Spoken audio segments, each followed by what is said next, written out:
दोनों हाथ ऊपर उठाकर लगाए तो बड़ा नीक लागे। बोलो भारत माता की।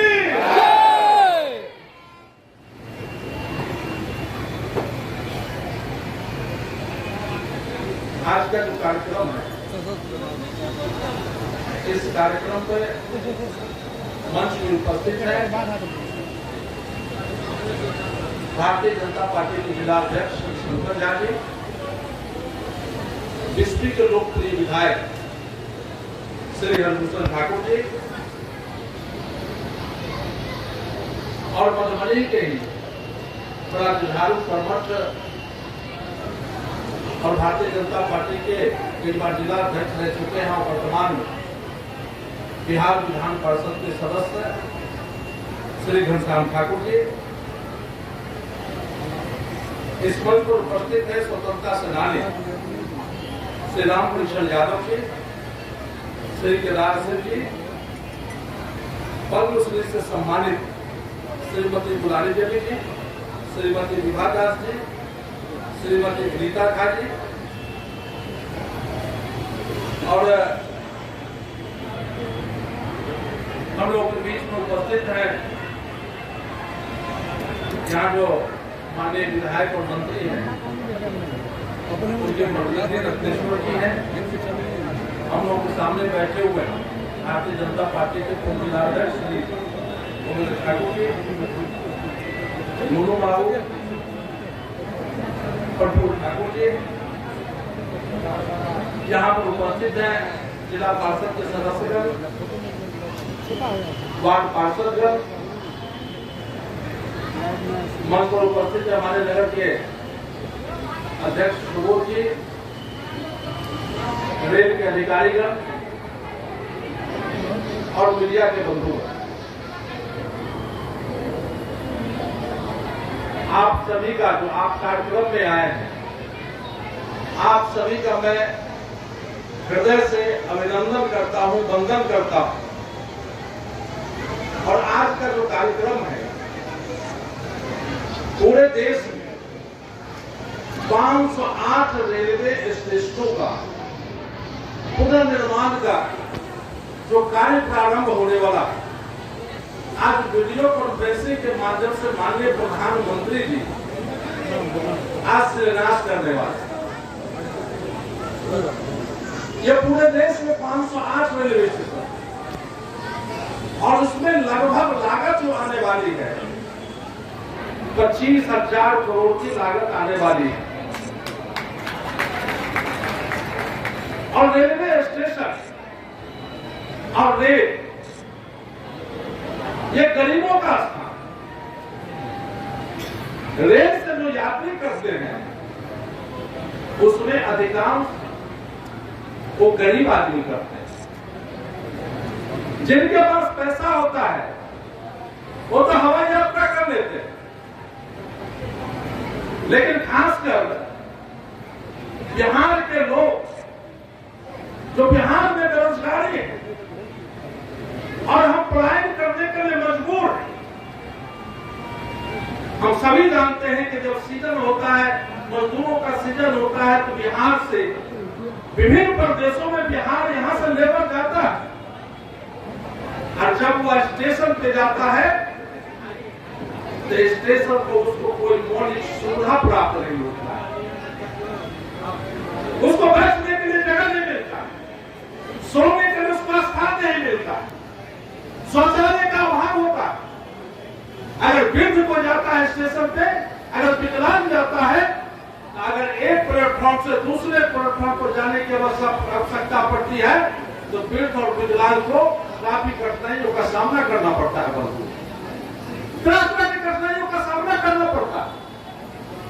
माननीय प्रधानमंत्री जी ने क्योंकि यह काम इसलिए कर रहे हैं कि माननीय प्रधानमंत्री जी ने गरीबी को देखा है कि कैसे गरीब जीते हैं, कैसे गरीबों को सुविधा का अभाव है। जहां जहां भी जाता है गरीबों को सुविधा का अभाव है।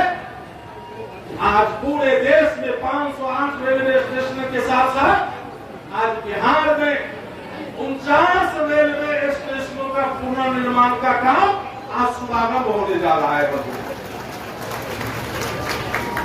49 रेलवे स्टेशनों का होने जा रहा है। ये प्रधानमंत्री के दूरदृष्टि का काम है। यह बंबई स्टेशन भी एक बनेगा। जितने भी रेलवे स्टेशन का शिलान्यास होने जा रहा है, और सभी रेलवे स्टेशनों पर एक विश्व स्तरीय सुविधा प्रदान किया जाएगा।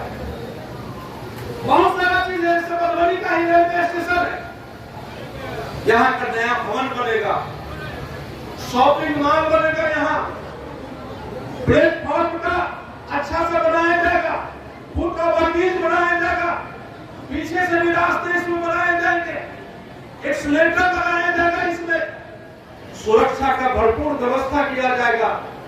आप जो एक परिसर देख रहे हैं, इस परिसर को सौंदर्यीकरण किया जाएगा। इसमें जो पार्किंग की व्यवस्था है, इस पार्किंग की व्यवस्था को सुधार किया जाएगा, और जहां भी जो टॉयलेट है या जो भी जन सुविधाएं हैं, उन सुविधाओं को भी यहाँ बहाल किया जाएगा। बंधुओं, ये बिहार के 49 रेलवे स्टेशनों पर किया जाएगा। ये आज तक कभी नहीं हुआ था। ये सिर्फ नरेंद्र मोदी जी के कार्यकाल में ही हुआ है संभव। बंधुओं, नरेंद्र मोदी जी के कार्यकाल में ही संभव हुआ है। आज बिहार को रेलवे के विभिन्न परियोजनाओं में आज बिहार को 51,000 करोड़ बिहार को सौगात मिला है। रेलवे के क्षेत्र में आपने देखा होगा कि जो भपटिया कोसी पर जो रेल सेतु चालू हुआ, इतने वर्षों से उसका सूद लेने वाला कोई नहीं था, लेकिन नरेंद्र मोदी जी के कार्यकाल में ही आपने देखा होगा कि रेल सेतु भी वहां का चालू हो गया है। यह नरेंद्र मोदी जी का हाथ है। बंधुओं, सिर्फ रेल के क्षेत्र में नहीं, विभिन्न क्षेत्रों में जो नरेंद्र मोदी जी के नेतृत्व में जो 9 सालों में कार्य हुआ है, ये देश नहीं विदेशों में भी इसकी चर्चा है। नरेंद्र मोदी जी के व्यक्तित्व की विदेशों में चर्चा है। मैं आपको कुछ बताना चाहता हूं, जो पिछले 67 साल में 14 तक नहीं हुआ था। भाइयों बहनों, नए एम्स 14 तक मात्र, यहाँ 15 एम्स थे, पूरे भारत में 15 एम्स, लेकिन 9 साल के कार्यकाल में अब कुल 23 एम्स हो गए। बंधुओं, 70 साल में 15, 9 साल में 23। आज मेडिकल के क्षेत्रों में भी काम हो रहा है। आज पूरे देश में 700 मेडिकल कॉलेज हो गए हैं। मेडिकल कॉलेज का सीट बढ़ाया गया है, पीजी का सीट बढ़ाया गया है। मेडिकल कॉलेज में एडमिशन में पिछड़ों का भी प्रतिनिधि, उसमें पिछड़े वर्ग के छात्रों का भी उसमें आरक्षण दिया गया है। ये नरेंद्र मोदी जी का देन है। बंधुओं, आप जानते हैं सड़क के क्षेत्र में सबसे ज्यादा सड़क अमेरिका में है, लेकिन आदरणीय नरेंद्र मोदी जी के नेतृत्व में आज सड़क के क्षेत्र में, एनएच के क्षेत्र में विश्व में हम दूसरे नंबर पर हम हैं। 53,943, 67 साल में 44,000 किलोमीटर सड़कों का निर्माण हुआ, लेकिन पिछले 9 साल में लगभग 54,000 किलोमीटर एनएच का निर्माण हुआ है। हम विश्व में दूसरे स्थान पर हैं। चाइना भी हमसे पीछे राष्ट्रीय राजमार्ग में है। बंधुओं, मैं आपको बता देना चाहता हूं कि 67 साल 2014 तक 67 वर्षों में पूरे देश में 74 हवाई अड्डे खुले, लेकिन नरेंद्र मोदी जी के शासन में 9 वर्षों में 74 और हवाई अड्डा खुल गया। बंधुओं, 74 पहले से था और नरेंद्र मोदी जी के नेतृत्व में 74 अतिरिक्त और खुल गया। बंधुओं, ये नरेंद्र मोदी जी का देन। आपने देखा हो कि उड़ान योजना के अंतर्गत दरभंगा में भी हवाई सेवा शुरू है। सभी लोगों को मौका मिलता होगा हवाई जहाज पर चढ़ने का।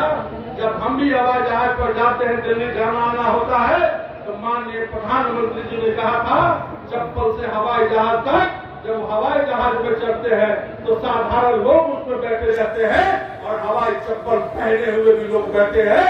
ये नरेंद्र मोदी जी का देन है। बंधुओं, बंधुओं, बिहार वासियों को जो कोरोना के टिकट मिले, कोरोना के काल में जो टीकाकरण हुआ था, खाली बिहार में 13 करोड़ लोगों को मुफ्त में टीका दिया गया। बिहार में 13 करोड़ लोगों को मुफ्त में टीका दिया गया। बंधुओं, बहुत सारा ऐसा काम है जो हम आपको बताना चाहते हैं। बंधुओं, ये जो बरौनी में खाद कारखाना लगा हुआ है, उसमें केंद्र सरकार ने 8400 करोड़ रुपए देने का काम किया है। केंद्र सरकार ने अब यहाँ जो फैक्ट्री चालू हो जाएगा, यूरिया का फैक्ट्री चालू हो जाएगा बरौनी में, तो बिहार वासियों को अब खाद का किल्लत नहीं होगा बंधुओं, और वहाँ नए नए रोजगार का भी सृजन होने वाला है बंधुओं। ये बहुत सारी ऐसी है बंधुओं। आज भारत 2014 में 67 सालों में भारत का आर्थिक दृष्टिकोण से हम 10 में पैदान पड़ते, लेकिन 9 वर्षों में माननीय प्रधानमंत्री जी के नेतृत्व में हम 5वें स्थान पर हो गए हैं। और माननीय प्रधानमंत्री जी ने कहा है कि आने वाले समय में भारत 3रे नंबर के विश्व की अर्थव्यवस्था बनने वाले हैं बंधुओं, जिसमें विकसित देश भी थे, हम उसको भी पीछे छोड़ दिए हैं। और माननीय प्रधानमंत्री जी का सपना है कि 2047 तक भारत को विकसित राष्ट्र बनाना है। अगर इसी गति से काम चलता रहा तो हमें पूरा विश्वास है कि भारत में विकसित देश के श्रेणी में एक न एक दिन आने वाला है बंधुओं। आज हर तबके की माननीय प्रधानमंत्री चिंता करते हैं, चूंकि उन्होंने गरीबी देखी है। हमारे यहाँ महिलाएं बैठी है, माता और बहनें बैठी है, आज उनके लिए रसोई गैस का 3 करोड़ से ज्यादा रसोई गैस उज्ज्वला योजना के अंतर्गत वहां पर दिया गया है बंधुओं। प्रधानमंत्री किसान सम्मान निधि 11 करोड़ से ज्यादा लोगों को इस देश में किसान सम्मान निधि दिया जा रहा है। 6,000 रुपये साल में दिया जा रहा है, 2-2 हजार रुपये 3 बार किस्त के रूप में दिया जा रहा है बंधुओं। आज तक किसानों की चिंता करने वाला आज तक कोई नहीं था बंधुओं। आज किसानों को किसान क्रेडिट का 7.25 करोड़ से लोगों को, किसानों को आज किसान क्रेडिट कार्ड दिया गया है, जिससे किसान अपनी खेती करने में उनको सहूलियत होता है बंधुओं। जो भारत का सबसे जो हेल्थ के क्षेत्र में है, जो विश्व का सबसे बड़ा हेल्थ के सेक्टर में है, आयुष्मान भारत का योजना जो माननीय प्रधानमंत्री जी ने 23 करोड़ से लोगों से ज्यादा के ऊपर आयुष्मान भारत को लाभ मिल रहा है, और आने वाले समय में और लोगों को भी लाभ मिलने की है। हम जाते हैं, गाँव में जाते हैं, जब गरीब मिलता है, दलित मिलता है, जो नीचे गोदाम पर बैठा हुआ व्यक्ति मिलता है, जब आयुष्मान कार्ड की चर्चा करता है, तो आ जाते बहुत से ऐसा गरीब आ जाता है जो कहता है सांसद जी, मोदी जी के कृपा से हम बड़े हॉस्पिटल में गए थे तो हम हार्ट का ऑपरेशन करा के आए हैं, या बहुत ऐसी क्रिटिकल बीमारियां हैं, आज गरीब इलाज करा के आता है। ये नरेंद्र मोदी जी के कारण मंजूर हो गया है। भाइयों बहनों, जो जनधन योजना है, जो बैंक में आज तक गरीब बैंकों का मुंह नहीं देख पाया था, आज गरीबों का बैंक में खाता खुल गया है। 48 करोड़ से ऊपर महिलाओं का बैंक में खाता खुल गया है। जो भी पैसा आता है, भारत सरकार से पैसा आता है, डायरेक्ट उनके खाते में आ जाता है बंधुओं। और हम गाँव में जब जाते हैं, बैंकों में जब जाते हैं, तो गाँव के महिलाओं को हम देखते हैं लाइन में खड़ी होकर या तो पैसा जमा करने जाती है, या वहां से पैसा निकाल के आती है बंधुओं। विभिन्न शब्दों में काम हुआ है बंधुओं। आज बिहार में जो भी काम हो रहा है, चाहे जो लोग कुछ भी कह ले, बिहार का जो बजट बना हुआ है, बिहार के बजट में 76% केंद्र सरकार का पैसा है। आज बिहार के पैसे के कारण, भारत सरकार के पैसे के कारण यह बिहार सरकार चल रही है बंधु।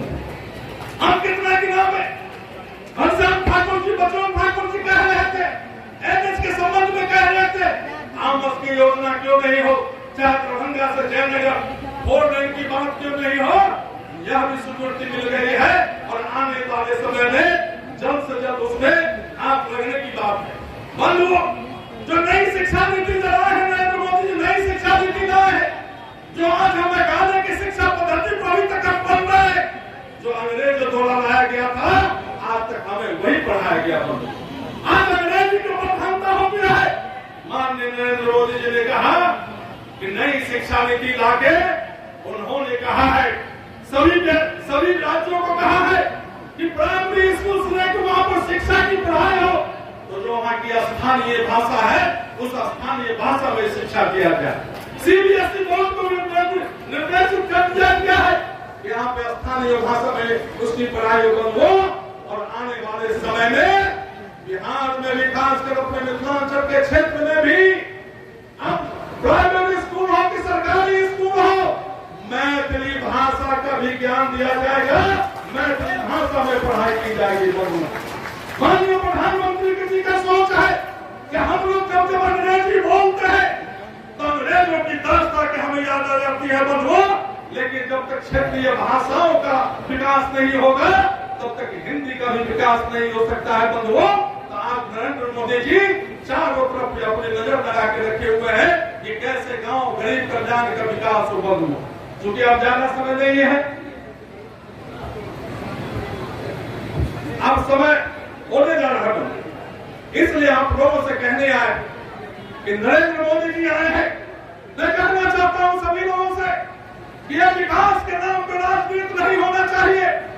आज पूरे देश में 500 रेलवे स्टेशनों का पुनर्निर्माण का काम हो रहा है, लेकिन बड़े ही दुख के साथ कह रहे हैं कि कुछ हमारे जो दल के लोग हैं इस कार्यक्रम का बहिष्कार किया है। ये विकास के नाम पर बहिष्कार नहीं होना चाहिए।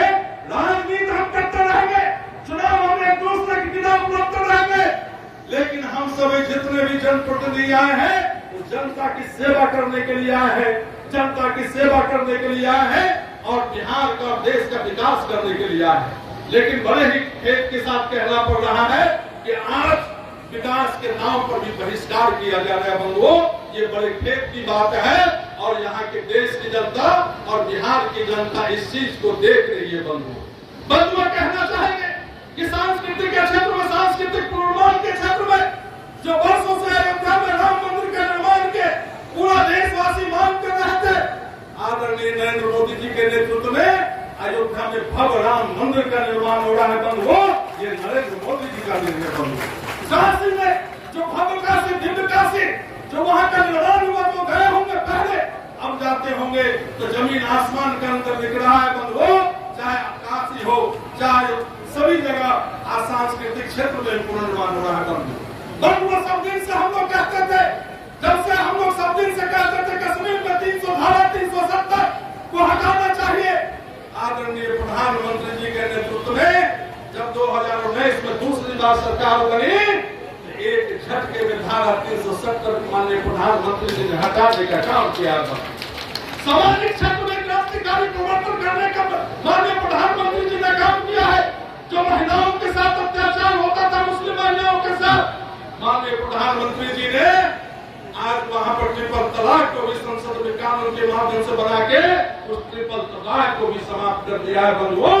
और आने वाले समय में जो देश में चर्चा हो रही है आचार संहिता कानून, यूसीसी समान नागरिकता सहित कानून, हमें पूरा विश्वास है कि आने वाले समय में यह कानून भी पार्लियामेंट से पास होने वाला है बंधुओं।